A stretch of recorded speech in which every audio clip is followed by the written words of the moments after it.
Bonjour et bienvenue dans la chaîne Maths avec Ammar.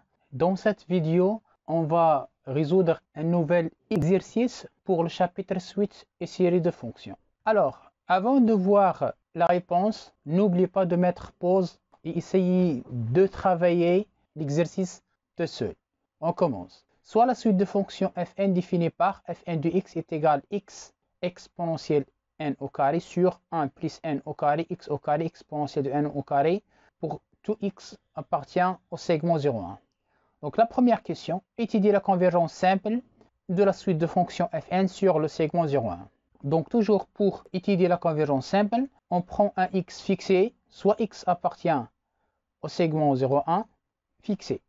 Alors, puisque nous avons ici x au carré fois n au carré, donc on doit traiter le cas x est égal à 0 à part. Si x est égal à 0, alors on a fn de 0 est égal 0 sur 1 est égal à 0 et ça tend vers 0 quand n tend vers plus l'infini. Maintenant, si x appartient au semi-fermé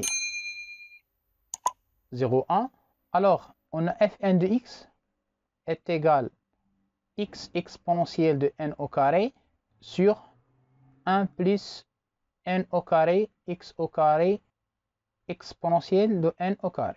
Puisque n au carré x au carré exponentielle de n au carré tend vers plus l'infini quand n tend vers plus l'infini, donc ça équivalent quand n tend vers plus l'infini à x exponentielle de n au carré sur n au carré x au carré exponentielle de n au carré. Donc en simplifiant par exponentielle de n au carré, en simplifiant par x, alors fn de x est équivalent quand n tend vers plus l'infini à 1 sur x n au carré. Or, 1 sur x fois n au carré tend vers 0 quand n tend vers plus l'infini, puisque x est différent de 0.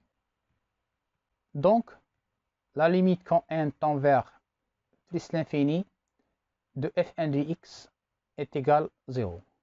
Alors, finalement, lorsque x est égal à 0, la limite c'était 0. Et lorsque x appartient au semi-fermé 0,1, fn de x tend aussi vers 0.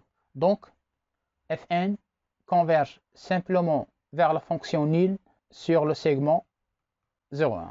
Passons maintenant à la question numéro 2. Soit la suite in qui est égale à l'intégrale de fn de x entre 0 et 1. Alors, on va calculer un, puis on va déduire la limite de n.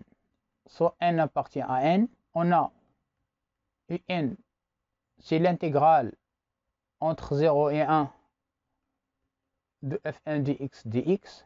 Je remplace fn de x par sa valeur. C'est l'intégrale entre 0 et 1, x exponentielle de n au carré sur 1 plus n au carré, x au carré exponentielle de n au carré dx.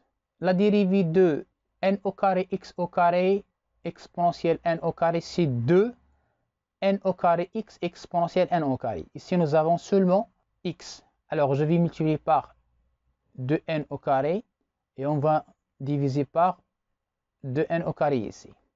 Donc ce sera 1 sur 2n au carré. Vous avez i' de x sur i de x. Et cette quantité elle est positive. Donc c'est ln de 1 plus n au carré x au carré exponentielle de n au carré entre 0 et 1. C'est 1 sur 2n au carré. Je remplace par 1.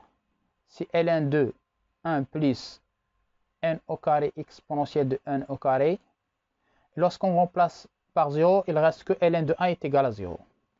Donc, et n est égal à 1 sur 2n au carré, ln de 1 plus n au carré exponentielle de n au carré. Lorsqu'on fait tendre n vers l'infini, donc on aura cette quantité tend vers plus l'infini, et ln en plus l'infini est égal à plus l'infini sur l'infini, donc c'est une forme indéterminée. Donc, le calcul direct ne marche pas. Alors maintenant, on calcule la limite quand n tend vers plus l'infini de n est égal à la limite quand n tend vers plus l'infini 1 sur 2n au carré.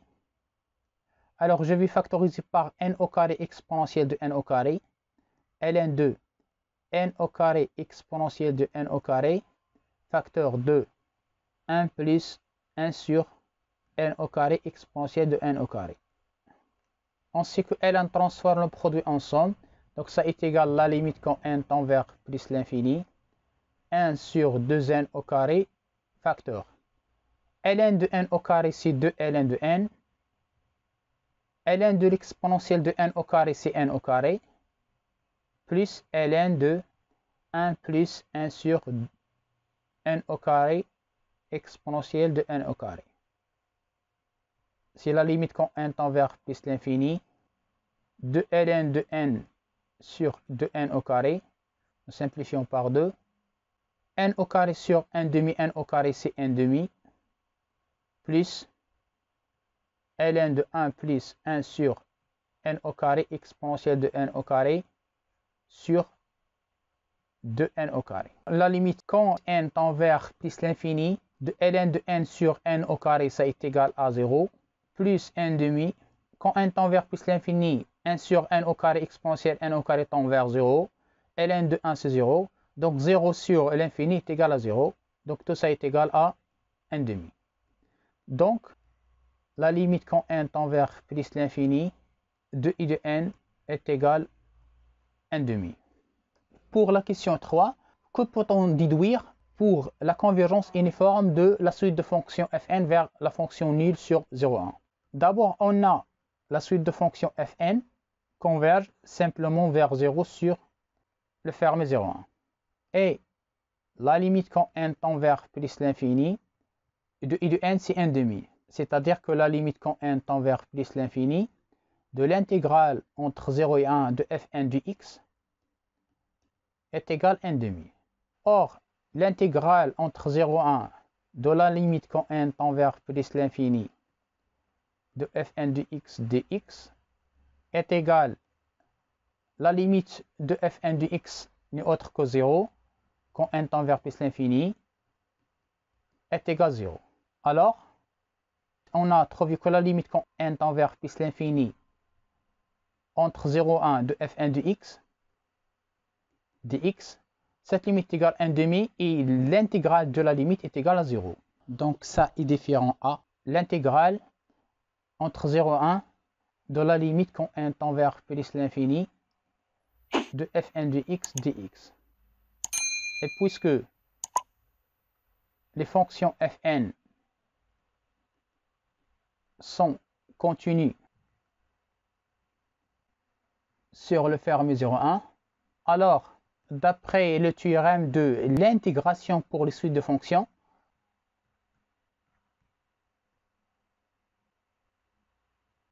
la suite de fonctions fn ne converge pas uniformément vers 0 sur le fermé 0,1. Puisque si fn converge uniformément vers 0 sur le fermé 0,1 et les fonctions fn sont continues sur 0,1, donc on a le droit de permuter la limite et l'intégrale. La limite n tend vers plus l'infini et l'intégrale. Mais on a trouvé que on ne peut pas permuter la limite et l'intégrale dans ce cas. Donc la convergence n'est pas uniforme. Passons maintenant à la question numéro 4. Étudier la convergence simple de la série de fonctions sigma fn sur le segment 0,1. On a si x est égal à 0, fn de 0 est égal à 0. Donc ça implique que sigma fn de 0 converge. Si x appartient au semi-fermé 0,1, on a démontré dans la question 1 que fn de x est équivalent quand n tend vers plus l'infini à 1 sur x fois 1 sur n au carré. 1 sur x, c'est une constante. Et 1 sur n au carré, c'est le terme général de la série de Riemann. Sigma 1 sur n au carré converge. C'est une série de Riemann supérieure à 1. Donc, ça implique que sigma 1 sur x fois 1 sur n au carré converge. Donc, sigma fn de x converge.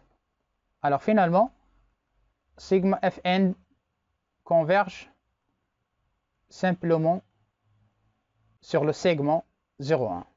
La question 5. La convergence de sigma fn est-elle uniforme sur 0,1? La réponse est non, puisque on a démontré dans la question numéro 3 que fn ne converge pas uniformément vers 0 sur le segment 0,1. Puisque le terme général de la série ne converge pas uniformément vers 0 sur 0,1, alors la série sigma Fn ne converge pas uniformément sur le segment 0,1. Puisque la série converge, donc la somme est finie sur le segment 0,1, en particulier sur l'ovaire 0,1. Alors, on va montrer que cette somme S est une fonction continue sur 0,1. Alors, pour démontrer la continuité sur le fermé 0,1, on va la démontrer point par point. Soit x0 appartient à l'ovaire 0,1, montrant que S est continu en x0.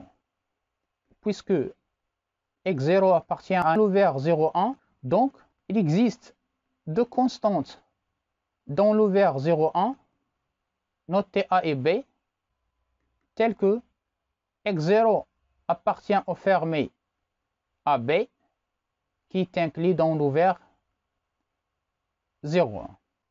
On a Fn de x. Fn de x est égal x exponentielle n au carré sur 1 plus n au carré x au carré exponentielle n au carré. Soit x appartient au segment AB. Notre but, c'est de démontrer que la série converge uniformément sur le segment AB. Alors, si on arrive à démontrer que la convergence est normale, donc on peut déduire la convergence uniforme. Alors, pour cela, on va voir est-ce qu'on peut majorer la valeur absolue de Fn de x par le terme général d'une série numérique qui converge.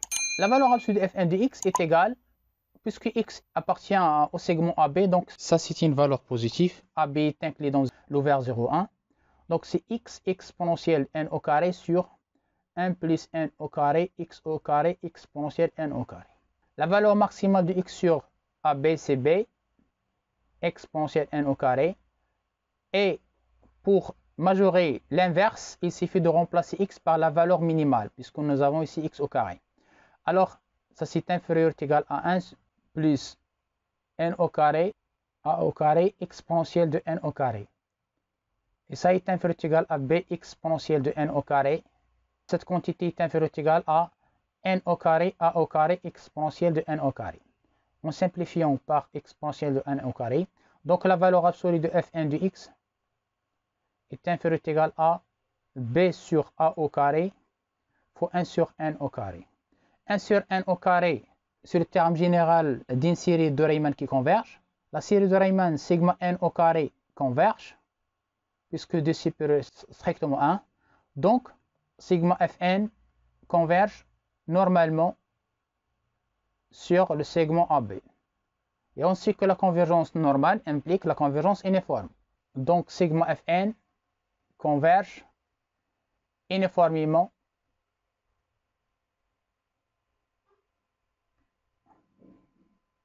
sur le segment AB.